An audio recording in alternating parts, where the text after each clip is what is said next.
Hey everybody, this is Dawn, aka the Interactive Nanny, coming to you live and in living color from Interactive Nanny World, where love and play are interacting. So on today's episode, I'll just be sort of giving you guys like tips or activities or something for that you can sort of incorporate into your days with the littles for the month of June.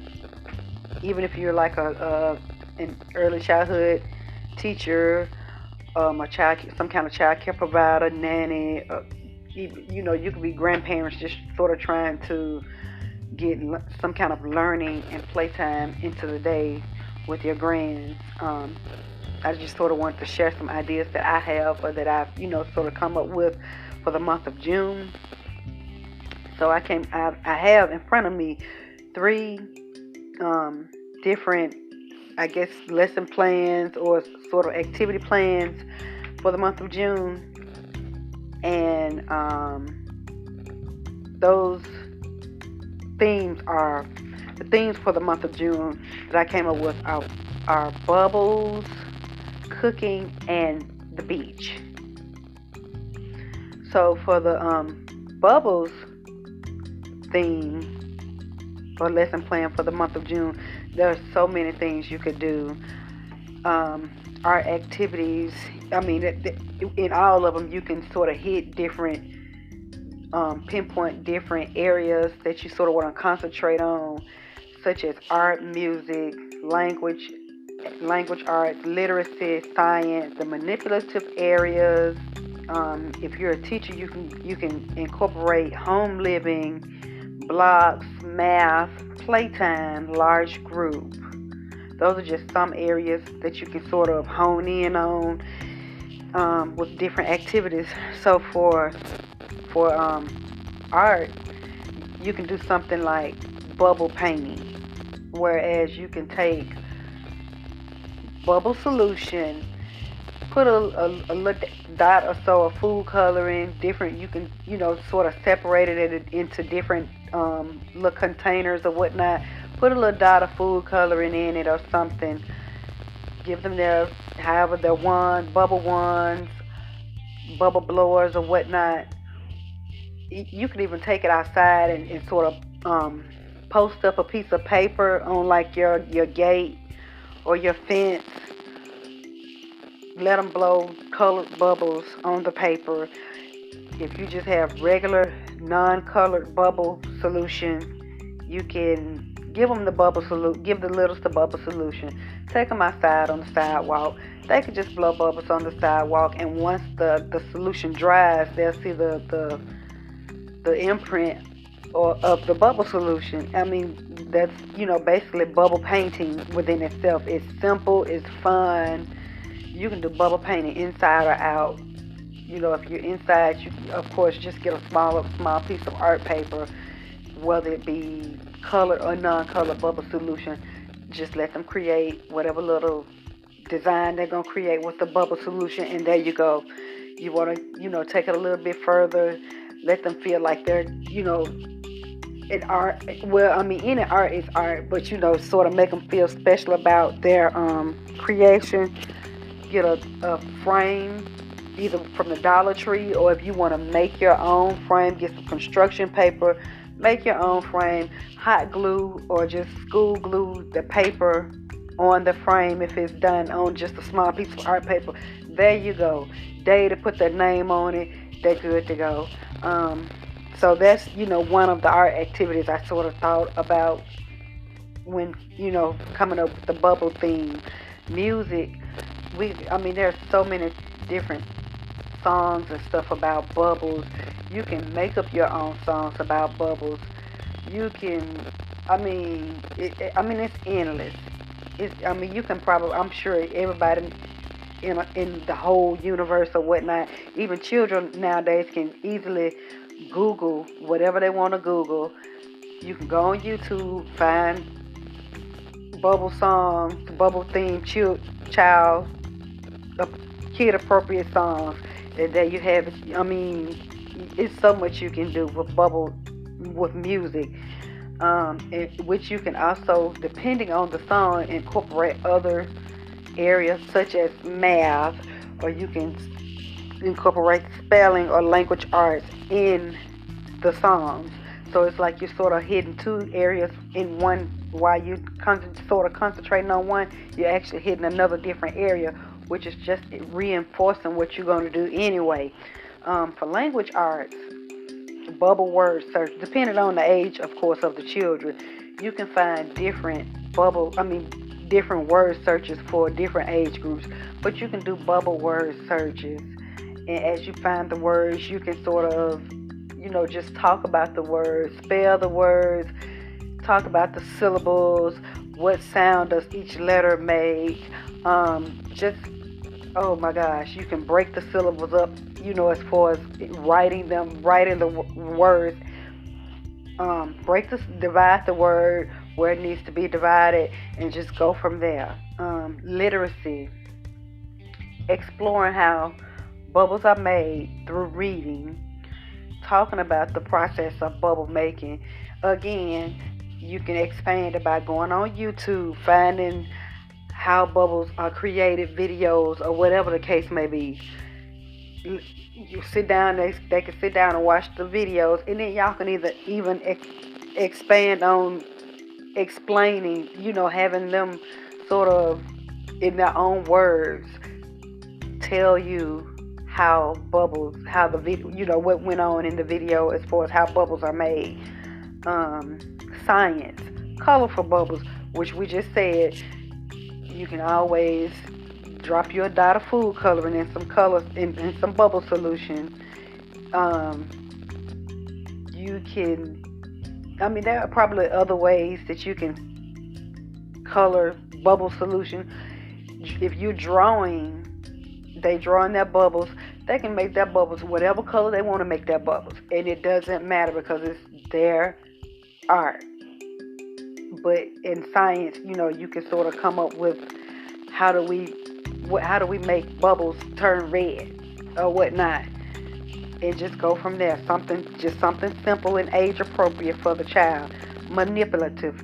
If you're again a teacher or a child care provider, in the manipulative area of the classroom, bubble pop, that packing material that a lot of companies send to sort of protect your packaging. Keep that. Don't play with it, because us as adults, I know I do. I get the packing when I open my packages and there's bubble packing in the box. The first thing I do is get that before I even get out my package. I'm getting that bubble packing material, and I'm popping the bubbles. Save your bubble material, your bubble packing. Put it in your manipulative area. And, when it's time for the littles to play, they can go over there and pop, pop, pop, pop. Now, of course, the bubble wrap does make a lot of noise. So this is something that this is sort of what we're going to deal with if we have our bubble wrap in the manipulative area. But they're working with their fine motor skills. They're also listening, because they're listening to the pop, pop, pop of the bubble wrap. So, they're exploring it in more than one way.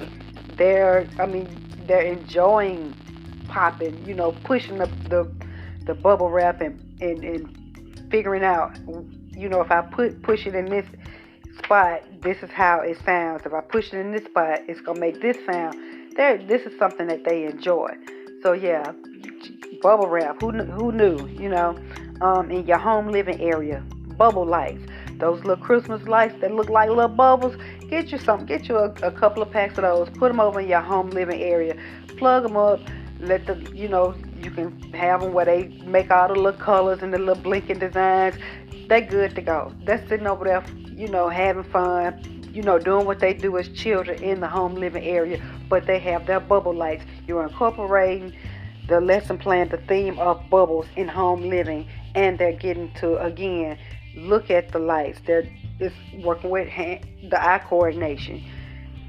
If the lights are blinking different colors, they're color recognition. There you go. So you again tackling more than one theme. Blocks. the jelly ball exploration. Those little soft, I guess you can call them stress balls. You can get some of those, put them over in blocks, and just let them go for what they. Because if you got blocks which are depending on the Lego blocks or the hard wooden blocks, and then you have those stress balls. They're contrasting, hard versus soft, or the different materials, whether it be the Legos, the wood blocks, or the soft blocks. They can sort of distinguish the materials.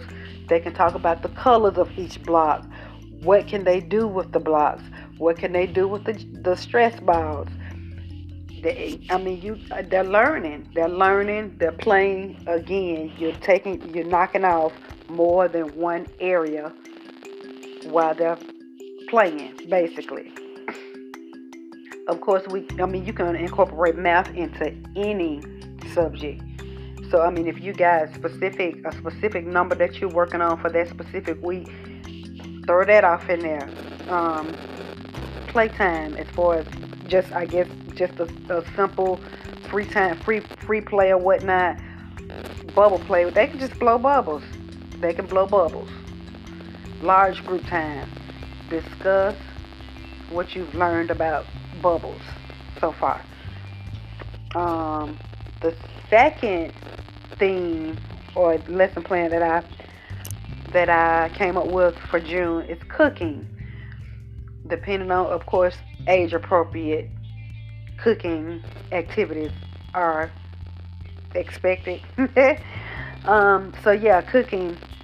Children, they love, most children that I know of anyway, love to help mom and help dad in the kitchen and sort of feel like, oh, I'm a big person. I'm cooking. I'm cooking. You can give them a spoon in an empty bowl and say, just stir, and I'm cooking. This is basically part of what they do in the home living area anyway. So just expand on it. For art, make a cooking collage. Give art paper, different magazines, newspapers, even, let them draw their own different cooking activities. They let them decorate it. There's your collage. You want to frame it? Frame it. Music and movement centered around cooking. We all know what to do. Language arts. You can identify steps, different cooking steps and cooking terms. For literacy, recipe reading. You can get simple recipes depending on the age of the child. Have them y'all read the recipes together. They're learning and they're enjoying. They're getting to see. You just don't put some on the stove and it come up and we eat. You go by a recipe. Talk about the recipe. Talk about what a recipe does. Talk about if we miss a step in the recipe, what could happen. You can expand on it. Science, texture focus. Get different food items, a soft food item, hard, rough, just different textured food items, and have them to feel it and to talk about how it feels. What, even if it's different colors as well as the textures, talk about it, explore it. Manipulative utensils. Get different cooking utensils, different cooking utensils or kitchen utensils that are safe for children. Put them over in the manipulative area and let them use them. Give them a whisk. They can whisk a spoon or one of those little wooden meat tenderizers, or just anything, as long as it is safe and kid friendly. In the home living area, cooking at home, they got of course, if you got a home living area, you got a refrigerator, the stove, the little table with the little chairs, the sink. They can go over there and just use their imagination and go for what they know. For blocks, you can just do free play. Your math your math activity, however you want to do it, you concentrating on focusing on a specific number, you can easily get different activities that are focused on cooking as well as whatever number you're working on. Playtime. What are we making? They want to, describe a food, whatever color it is, or how in their mind, how is it prepared? Even if it's a snack, what are we making? And it's like a guessing game. You have to guess what food they're describing. For large group, just discussing our favorite things about cooking. You can talk about your favorite food. If they're old enough where they understand the simple, basic cooking terms. What's their favorite way to prepare food, whether it be fried, baked, broiled, boiled, roasted, pan-seared, or whatever. What are their favorite things about cooking? Do they like following the recipes? Do they like dessert? Do they like veggies? Do they like meat? So on and so forth. And the last one for June, the last theme, I guess, that I want to discuss is the beach. So everybody, so far as I know anyway, everybody loves the beach. And the summer months are probably the best time to go to the beach.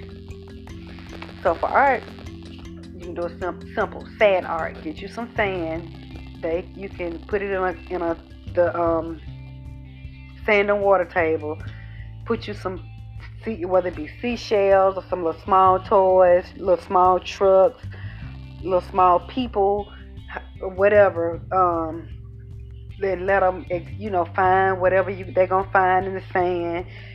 You can get those little trays, like little colored lunch trays or whatnot, lunch tray looking containers. Put a little sand on there. They can write letters. If you have a specific letter or number, whatever that you're focusing on for that week or that month or whatever, they can take that little finger or some kind of little wand, write that letter, shake it up, get the sand back smooth, do the same thing. Whether it be plain sand or colored sand art. You can get art paper, put some glue on the art paper, especially if you have colored sand, get the different colored sand, put the sand on the paper, shake it, have you another little space to empty the excess sand off. They've created their own individual piece of art, sand art. So yeah, there's many ways you can do whatever you're gonna do. Music, beautiful instruments. You can get different little shells or some other things that are centered or sort of remind you of a beach, that are beach inspired. I put it that way. Materials, and make some kid friendly instruments, and then play them. And y'all just jam out. Language arts, exploring the beach / ocean through sounds and listening.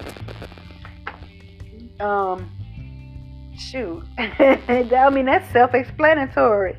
Just play different beach sounds for a couple of seconds, cut it off, see if they can guess what it is. Whether it's the sound of the birds, the water. The sound of when you put the seashell to your ear, like some of us used to do when we were little. Get the seashell and put it to your ear. Do that.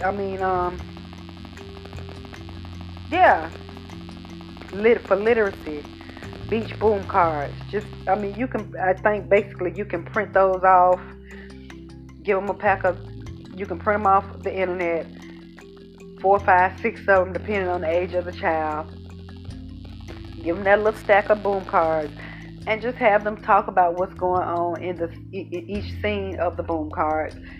If it's like little words that they could trace, let them trace the boom card. Let them trace the words off the boom cards, and there you go. For science, beach ocean, beach/ocean sensory bags or sensory bottles. Get you, whether you're creating the bags or the bottles, put your desired, whether it's gel, water with the oil, whatever you're going to use. You can drop you some food coloring, blues, greens. You can put in like the tiniest seashells or whatnot, depending on what you're trying to come up with. And there you go. And it's sort of a calming. It can be used as a calming bottle or a calming bag. It works.